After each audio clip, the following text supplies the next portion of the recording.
EPS 95 78 lakh pension धारकों के लिए अभी अभी 10 मिनट पहले की बहुत ही बड़ी खबर। सीबीटी की अपडेट आपकी ईपीएस मिनिमम पेंशन को लेकर जारी।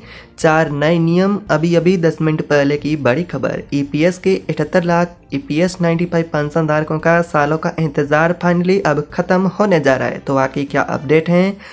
क्या आपकी पेंशन अब 2500 लागू होगी या फिर 7500 प्लस डीए? तो आपकी पेंशन ईपीएस से जुड़ी सीबीटी की बैठक से जुड़ी अभी अभी की ताज़ा बड़ी अपडेट है, जिसमें क्या आपकी पेंशन को लेकर सीबीटी ने बैठक में संपन्न होने के बाद क्या क्या अपडेट जारी हुई है, क्या अपडेट लिया गया, क्या अपडेटों पर चर्चा हुई है, और साथ ही अब ईपीएस के पेंशन धारक है उनको वाकई में पेंशन कितनी मिलेगी, जिसका पेंशन भोगियों को सालों से इंतज़ार था।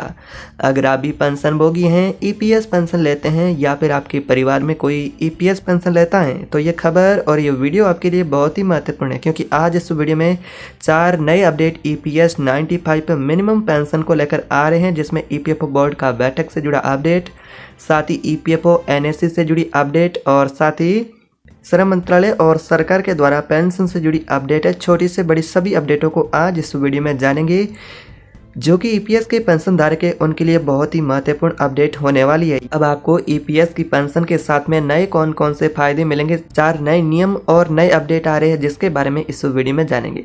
तो सभी अपडेटों को एक एक करके विस्तार से जानते हैं। उससे पहले एक आपसे छोटी सी गुजारिश रहेगी कि चैनल पर पहली बार है तो सब्सक्राइब कर देना है, और वीडियो अच्छा लगे तो लाइक करके शेयर भी पेंशन भोगी साथी उनके साथ शेयर कर देना है। तो चलिए अपडेट की ओर रुख करते हैं। ईपीएस के पेंशन धारकों के लिए पहले जो यहाँ पर महत्वपूर्ण सोशल मीडिया के अनुसार जो अपडेट आ रही है उन अपडेटों के बारे में बात करेंगे, और उसके बाद में अभी फिलहाल प्रस्ताव की पेंशन की बढ़ोतरी की हकीकत और सीबीटी की बैठक से जुड़ी हकीकत भी जानेंगे। सबसे पहली खबर आ रही है ईपीएस के पेंशन धारकों की 7500 की पेंशन की मंजूरी को लेकर क्या फाइनली मंजूरी मिल चुकी है, इसकी आगे आपको पुष्टि पूरी बताएंगे क्या है हकीकत। लेकिन फिलहाल इस तरह की जानकारी आ रही है कि ईपीएस 95 मिनिमम पेंशन आप सभी की 3 चरणों में बढ़ सकती है। संभावना ऐसी आ रही है। अभी सीबीटी की बैठक का ऑफिशियली जो नोटिफिकेशन है वो यहाँ पर बैठक संपन्न हो चुकी है, और उसके बाद यहाँ पर जारी किया जाएगा। अभी कुछ सूत्रों के हवाले से जानकारी आ रही है, उनके ऊपर रुख करते हैं, जिसमें आपकी पेंशन 3 चरणों में बढ़ सकती है। यहाँ पर जैसा कि 35 लाख ईपीएस पेंशनर्स को यहाँ पर बात करें 2500 के साथ में डीए की पेंशन मिलने के साथ ही महंगाई भत्ता यानी कि मिलेगा, और साथ में मेडिकल की सुविधा भी मिलेगी। यह भी जानकारी आ रही है। अब इसकी सच्चाई कितनी वो आगे आपको बताएंगे। और 25 लाख ईपीएस पेंशनर्स को 7500 की पेंशन के साथ में डीए मेडिकल मिल सकता है, और 10 लाख ईपीएस 95 पेंशनर्स है उनको 6000 प्लस डीए की पेंशन के साथ में मेडिकल का लाभ मिल सकता है। तो ये सबसे महत्वपूर्ण आपके लिए खबर आ रही है। लेकिन वाकई क्या दीपावली से पहले ये गिफ्ट पेंशन धारकों को पेंशन बढ़ोतरी का 11 साल बाद जो कि उनका इंतजार था, क्या फाइनली सरकार इंतजार खत्म करेगी? तो अब यहाँ पर आपको आगे इसकी पूरी सच्चाई भी बताएंगे। साथ ही दूसरी सबसे बड़ी खबर आ रही है, अगली बड़ी अपडेट है ईपीएस के पेंशन धारकों के लिए। यहाँ पर सरकार के द्वारा जो पेंशन का प्रस्ताव था वित्त मंत्रालय के अंदर लंबित था, जिसको लेकर भी सीबीटी की बैठक में चर्चा से जुड़ी जानकारी आ रही है कि सीबीटी की बैठक में लंबित पेंशन का प्रस्ताव 7500 प्लस डीए का, जो कि पेंशन भोगी ने काफ़ी लंबे समय पहले सौंपा था, उसको लेकर भी चर्चा की गई है, और साथ ही यहाँ पर डीए और मेडिकल को लेकर भी चर्चा हुई है। तो वाकई में क्या दीपावली से पहले पेंशन धारकों को ईपीएफओ तोहफा देने वाला है? क्या सरकार पेंशन की बढ़ोतरी क्या लागू करेगी? क्या फाइनली मंजूरी मिल चुकी है? तो फाइनली मंजूरी के बारे में बात करते हैं कि अब क्या पेंशन के प्रस्ताव को फाइनली पेंशन का प्रस्ताव था, प्रपोजल था, उसे क्या मंजूरी दी गई है बैठक में, और क्या चर्चा हुई है? तो ईपीएफओ का जो नया सिस्टम है यानी कि अपडेट को लेकर बात करें तो आपके लिए आसान डिजिटल प्रोसेस को बनाने के लिए, जैसा कि आप कोई भी अपडेट अपना अकाउंट स्टेटस में करते हैं, जैसा कि पेंशन से जुड़ी कोई भी जानकारी ऑनलाइन अब आप अपडेट कर सकते हैं।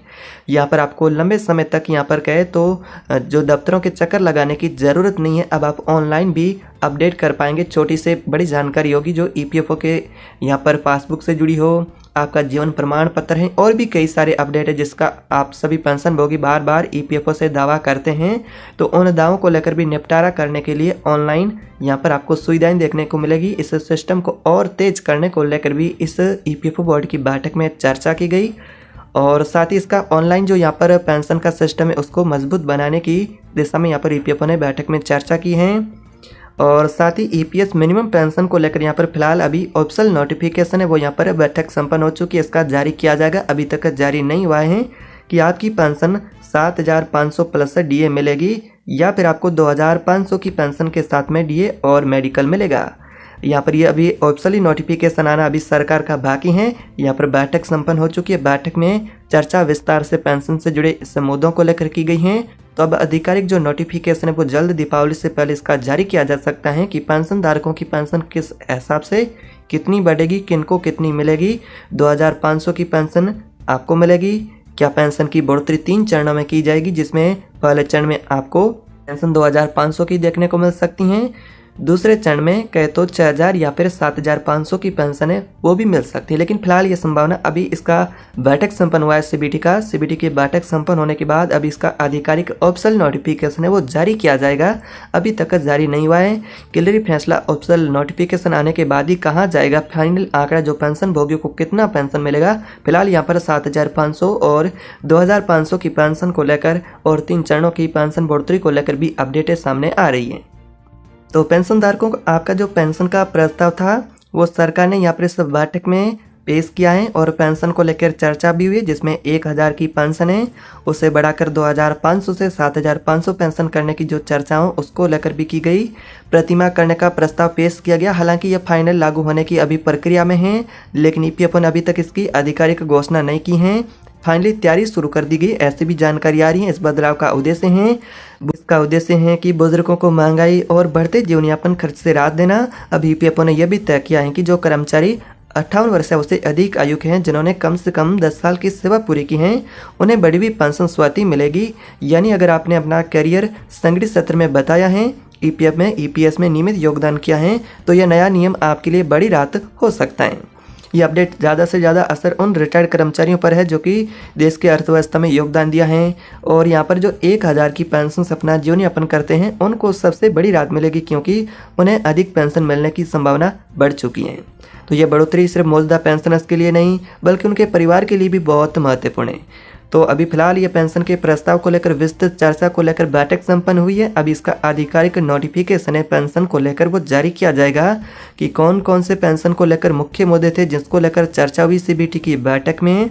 बैठक फाइनली पेंशन धारकों का पेंशन बढ़ोतरी का इंतजार खत्म करेगी या फिर उन्हें और भी आगे इसी तरह यहाँ पर तरसाती रहेगी। तो वैसे में अब ये बैठक संपन्न तो हो चुकी है, लेकिन इसका ऑफिशियल नोटिफिकेशन है वो अभी आना बाकी है। तो फिलहाल इस प्रकार की आपकी EPS 95 पेंशन से जुड़ी अपडेट रहेगी।